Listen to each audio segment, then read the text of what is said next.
Welcome to Africa Chat channel, people. I've got my guest in the house, Foster, tuning in all the way from Missouri. Today we're just gonna have a free talk. Basically, just have a free talk, catch up. He used to live out here in Virginia, moved out, got married, and doing big things. And we decided to just have a free talk today for you guys to enjoy the conversation as well. I do have a few questions for him today, but before we move on, man, tell me about Missouri, man. What's the differences since you left Virginia to Missouri? The weather, the people over there, the food. Just tell us everything. How's it going? Hey, man. First of all, I want to say thank you for inviting me to your channel. My pleasure.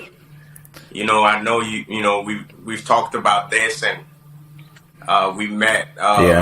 Was it a couple weeks ago?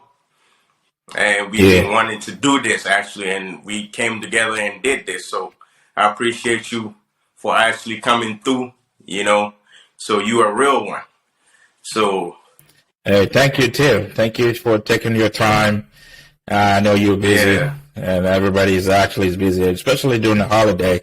I got my big Christmas tree behind me right now. Yeah, I see that. And we are going through the Christmas holidays, and you taking your time to actually just sit here today with me is actually really also something that I should thank you for. No problem. Yeah, if you want to thank me, I want to thank you back as well, bro. too.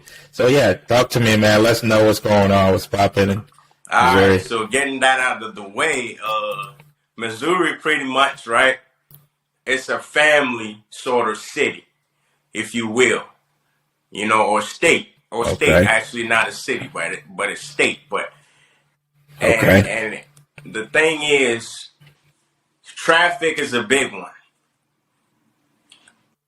Is it bigger than Virginia? No, it's not. But traffic is one of the biggest reasons you would want to live here, if you will. You know what I mean? So what it is in Virginia, you see, what's the most congested place or wherever in Virginia that is it 95? Would you say 95 or 66? I think it's 95. Well, 95 is the top ranking, and then I-66 is actually they're actually working on I-66, but I wouldn't take it out of traffic zone at all, especially when you're on your way back to Washington D.C. The traffic is actually still huge over there. Right. So 95 and I-66, the most congested. So here we don't have none of that. In Missouri, we don't have none of that. If you were to ask somebody like I just asked you, you went straight up to 95, 66. That we don't have that here. Nobody would be able to tell you because we don't have traffic. That's what it is. You know what I mean? So that's a blessing. Yeah, I went to the airport. Think about this. From the airport back to my house, I didn't catch no traffic. And it wasn't like I went earlier. You know what I mean? I went. You went late. Like later. You know what I mean? Like rush hour. So that to me, I mean, even when my family came here in Missouri for my wedding, all of them saw it. My work is like 16 minutes away from me. I always make it. Make it on time. There's no traffic. So that's one of them. Over there, I've never really. All I hear about the weather in Missouri is actually it just gets cold. Little cold. I don't know how true that is. It's a little colder now, right? It's not the worst, but it's a little colder. Good to know, man. That's good to know.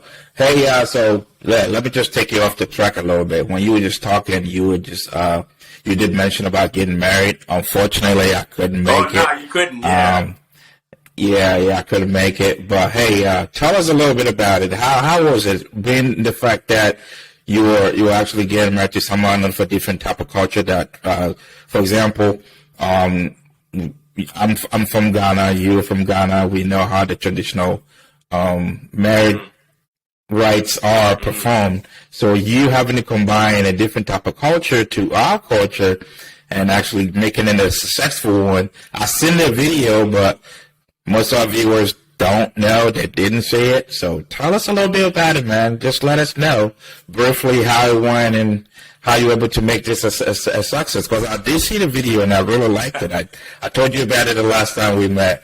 So let's hear you go. You know, I'm like cute and all that, but man, you go through a lot, you know, to get to that point.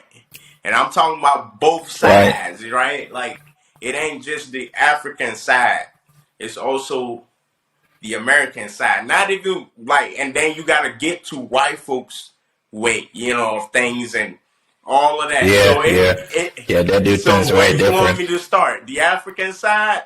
Or So I think since we're in America, start with the American side. What did you have to do? What did you have to go through? Where were the few processes that you think was a big setup? I mean setbacks, and then we actually move into the African side, which most of our followers and subscribers would know because most of us are Africans. So we would like to know the unknown first. And then we move to somewhat known. So let's hear about the American side. Because me personally, I did the traditional, and my wife is from Ghana, so I didn't really have to experience something different. We actually just did the way we know it, or the way our parents or our elders actually taught us, and then we just ask questions if we didn't remember. Okay. But for you, I don't know how you went about it, man. So that's why we're here today. We wanted to talk about it, so let's talk about it and find out. All right. So the American side, right? This is how it all started, right? For me, you know how as African man, you know, we just want to chill for a minute. When the time is getting there, it's like, okay, I'm gonna get this, but you know, I'm gonna just wait a little bit. It's called the African time. The African way. we just want to relax. Yep. We don't want to put no pressure on ourselves. We know that we will be there on time, though. Or get this thing on time. But sometimes it's just like, why do I need to get just don't start on time in January if the wedding is in December? You know what I mean? Why do I need? Yeah. That's something folks gotta learn. If you want to marry into a white family, you're gonna have to get things way before the deadline. You see what I'm saying? So if you're getting your boys some, you know, clothing or like whatever, gifts, whatever, you gotta get all of that. Maybe 3-4 months out, literally. Because I also there's a stereotypes like on the American side, one thing is they help their like child or whatever, like the parents. Wait. So hold on a moment on that side. What do you mean by they help? Is it in money? Yeah. Is it in money wise? So okay. They help. So how that becomes a little challenge is that me as an African, I'm looking at it like, okay, it's all me, right? So you're doing this solo, putting up the money. Even this time it wasn't me, because my family did actually help me a lot too. You see what I'm saying? Help you out. But on a normal day, and usually us Africans, we don't even have all our family here like that. So usually it's like you know what I mean? So you the one putting up the money, but them, they already got the money or somehow, some way. For the most part, they got it. So they want to take care of all of that stuff that you probably want to wait maybe for some paychecks. You know what I'm saying? Right. So how does that make you feel as an African, as a man? You know, in our way, if you're taking care of things as a man, it raises up your ego level. It makes you feel good. You feel good. I don't know. So in a situation like that, you experiencing this whole different type of processes, how did that make you feel? Did you feel any less, or did you feel bad about it, or you were just kind of excited that you were getting that much help? It feels good and bad. Good is because Okay. now you a man. Like it's like, shoot, I'm taking care of this. You know, I got this money for this. Thank God, all that. But at the same Right. time, you also have to plan. But at that point, you can't just buy everything like the same month. I just don't like that. Personally, I Right. don't. I don't Right. like that. I Right. like to. And plus, most people don't have that type of money. Exactly. You know That's what I'm old saying? boy money, you know. So, but their family already, you know what I'm saying? They already took care of most of the stuff already. So it's like that's the pressure, you know what I mean? It's like I gotta catch up. You see what I'm saying? So that's the kind of the bad side, if you will, you know? So, did you think, was there any expectation that did you feel like there was an expectation for you to catch up though? Or they just did it because it's just the culture of the family, or it's the culture, or it's the way they do No. things? Because in my understanding, if someone is doing stuff like that for you, just because they're excited that you're getting married to your daughter, and they don't expect you to do anything or pay the money back, if for lack of a better words, pay the money back to them, why would you feel pressured, and why would you not be okay about that? Yeah, I was okay. I just wasn't expecting, you know what I mean? Because, like I said, it's Right, like a right. cultural shock, you know? So, That's the right word. Nah, I thought it was good. Like, I was able to catch up. Once I figured that out, I was like, okay, let's go, right? Like, so I was able to kind of match up. You know, I even, honestly, man, like, I put up all the money, and then at the wedding day, everything that my parents, all the help, they actually brought the help to the wedding day. So I had already taken care of my part. But, you know what I'm saying? Like, Wow. it had to be like, let's say, okay, it's at 20K or whatever. It's just an example, right? Their side, they take care of 10K. I take care of 10K. So I take care of that 10K. They took care of that 10K. And then wedding day, my parents gave me, let's say, maybe 5K. You know what I mean? So you in the end, if you want to say, if it was 20K, you ended up paying 5K because you got half from your family for your share, and then you got the rest of the balance from her family. Well, man, that's great. That's great. As African, I just wish that it was the way. Yeah. For us too, it was the same way for us, because this is for the whole family. You know, Africans are really, really like high on family values, and high on, oh, if you get married into this family, or if you marry this person, you're actually in the family now. And then when it comes to that part, it's like we really fall short. And expect anybody to chip in like that before or after. Nobody really wanted to care about it. They would just show up. They would show up and actually support you and actually talk about it if it wasn't nice. But they would not help you out. Even with, and then let's talk about the gifts, man. I know we only did traditional, but with the traditional, the gift we got, I kept telling my wife, I was like, let's not rely solely on more on the gift that we end up getting, because we're not getting that much. That's true. And then, she was so surprised. I was like, I told you, it's Africans, man. And then, what do you think? What do you think? Tell me, do you think that this is like this, like you said, you had a cultural shock, right? Do you think that this is a good thing that we should actually try to inculcate into our culture as well, as Africans, as a people, as Black people, and actually move it forward? Because I know a few Black family or African family that are doing this for the people that are getting married, or their kids, or their nephews, their grandkids that are getting married. They're actually contributing money and say, hey, this person is getting married, let's contribute. We need 10K to support them.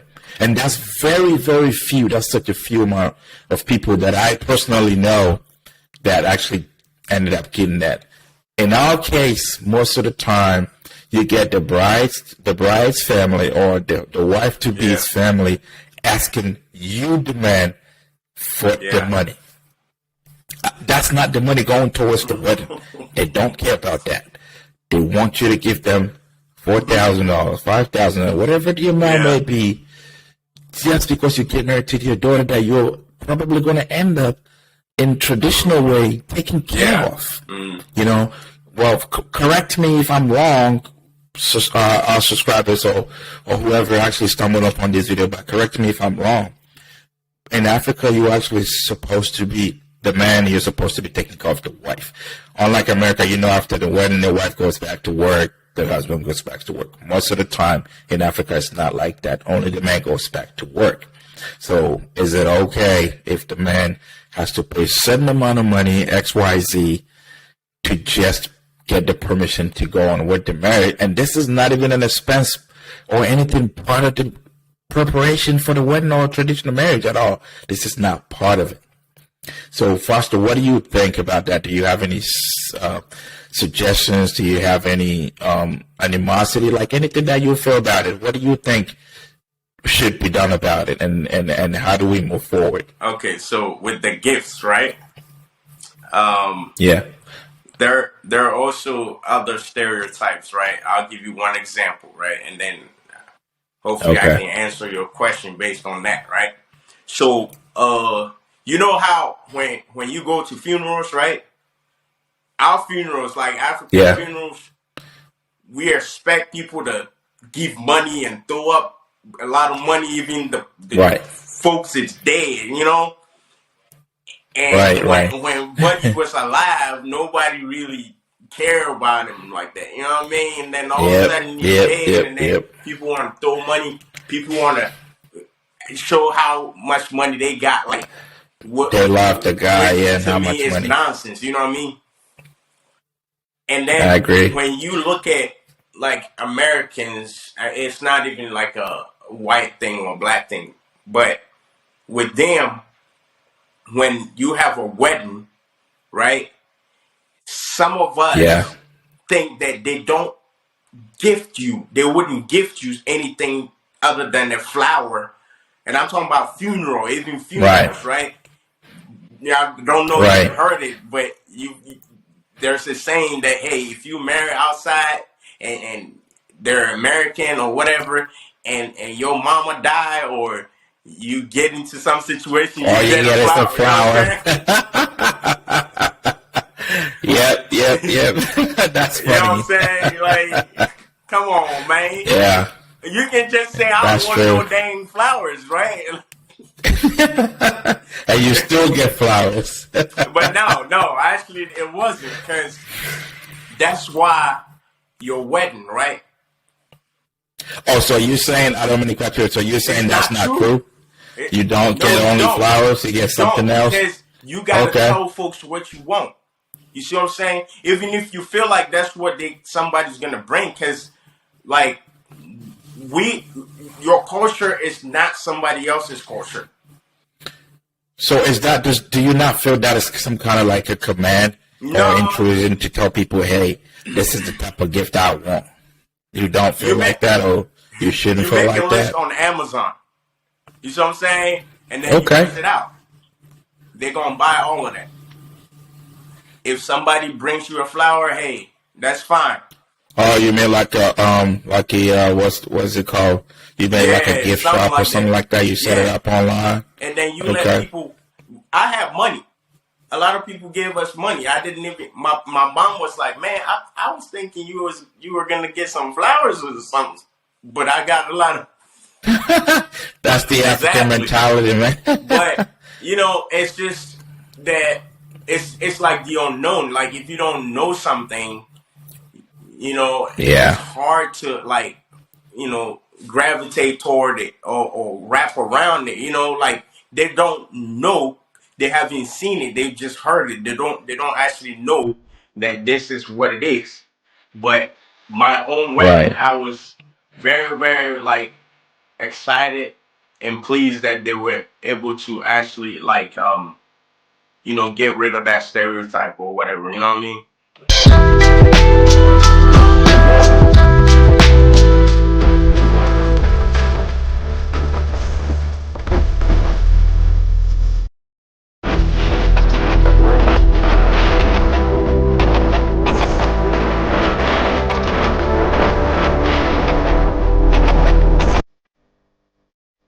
Separate.